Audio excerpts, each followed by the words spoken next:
सुगंधा और उसकी सास कांता के बीच एक अजीब सी जंग रहती थी।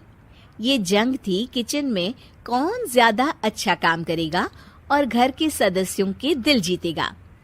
और उनकी इस जंग में हमेशा कुर्बान होते थे उनके दोनों पति। कैसे? आइए देखते हैं इस किचन पॉलिटिक्स की कहानी में। एक दिन किचन में, माँ जी, आज मैं बना रही हूँ मेथी की सब्जी। इस खाने से घर वालों के पेट की सारी समस्या खत्म हो जाएगी। और मैं बना रही हूँ तड़के वाली छाछ, जिसे पीते ही गैस की समस्या कभी नहीं होगी। दोनों अपने अपने खाने को लेकर टेबल पर पहुंच जाती हैं। तभी सुगंधा के ससुर उसकी बनाई सब्जी की तारीफ कर देते हैं। अरे वाह, मेथी की सब्जी भी बनी है, बड़ी ही स्वादिष्ट है। वाह बहू वाह। अरे बहू, लेकिन इसमें इतनी सारी मेथी बर्बाद करने की क्या जरूरत थी? देखिए माँ जी, ये तो वो मेथी है जो आप रात में भिगोकर सुबह उसका पानी पीती हैं, और जो मेथी फेंक देती हैं उसी से मैंने ये सब्जी बनाई है। अरे वाह बहू, तुमने तो बड़ा ही समझदारी का काम किया।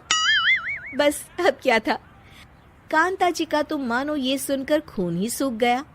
वो फैसला कर लेती है कि किसी भी तरह वो अपने खाने की तारीफ लेकर ही रहेगी और सुगंधा को किचन में उसकी कमियां गिनाएगी।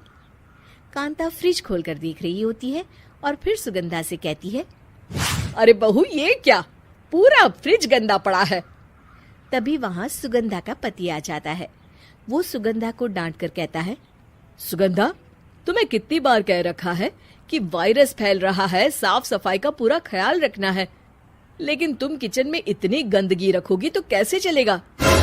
सुगंधा सास की तरफ देखती है जहां वो मुस्कुरा रही होती है। सुगंधा समझ जाती है कि सास ने उससे बदला लेने के लिए ये सब किया है। दोनों रात के खाने की तैयारी में लग जाती हैं। दोनों ना एक दूसरे की तरफ देखती हैं और ना ही एक दूसरे से बातें करती हैं। रात को खाने की टेबल पर एक एक कर दोनों कई तरह के अलग अलग व्यंजन टेबल पर लगा देती हैं और अपने अपने पति के पास जाकर खड़ी हो जाती हैं। अरे खाइए जी खाइए, मैंने बड़ी मेहनत से बनाया है। प्लेट में वो खाना डालती हैं। सुगंधा भी दोनों की प्लेट में खाना डालते हुए कहती है, बड़ी ही मेहनत लगी है इस खाने को बनाने में। हाँ, दोनों को ना चाहते हुए भी सारा खाना खाना पड़ता है। कहीं दही तो कहीं मलाई तो कहीं मसाला। और इन सब के बाद दोनों बड़ी ही मुश्किल से अपने कमरे में सोने जाते हैं। लेकिन अगली सुबह सुगंधा का पति चिल्ला रहा होता है, हाय रे, हाय मेरा तो पेट खराब हो गया, हाय माँ बहुत दर्द हो रहा है। तो वहीं कांता के कमरे से भी कुछ ऐसी ही आवाज आने लगती है। हे भगवान, इस सास बहू की लड़ाई हमारी जान लेकर रहेगी। जाओ कोई डॉक्टर को बुला कर लाओ। डॉक्टर आते हैं।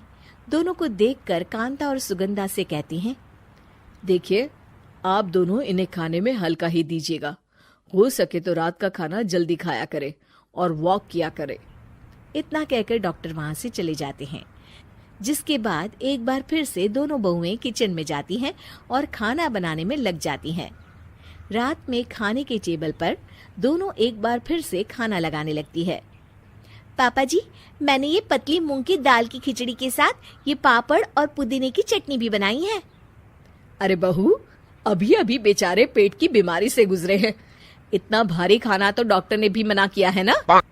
देखिए, मैंने आप दोनों के लिए सूप बनाया है। और दोनों उन लोगों की प्लेट में खाना डालने लगती हैं। तभी दोनों एक साथ बोल पड़ते हैं, बस करो, हमें माफ करो, हमें नहीं खाना इस घर में, ना खिचड़ी और ना ही सूप। हम इंसान हैं, एक वक्त में एक ही खाना खा सकते हैं। बस करो, हमें माफ करो, हमें नहीं खाना इस घर में, ना खिचड़ी और ना ही सूप। हम इंसान हैं, एक वक्त में एक ही खाना खा सकते हैं। इतना कहकर वो दोनों वहां से चले जाते हैं। कहानी का अंत। आप लोग उम्मीद कर रहे होंगे कि अंत में सब ठीक हो जाएगा। नहीं जनाब, अगर सास बहू के बीच सब ठीक हो जाए तो आप ये सीरीज देखे ही क्यों? तो मजा लीजिए इस चैनल में सास बहू से जुड़ी कहानियों का।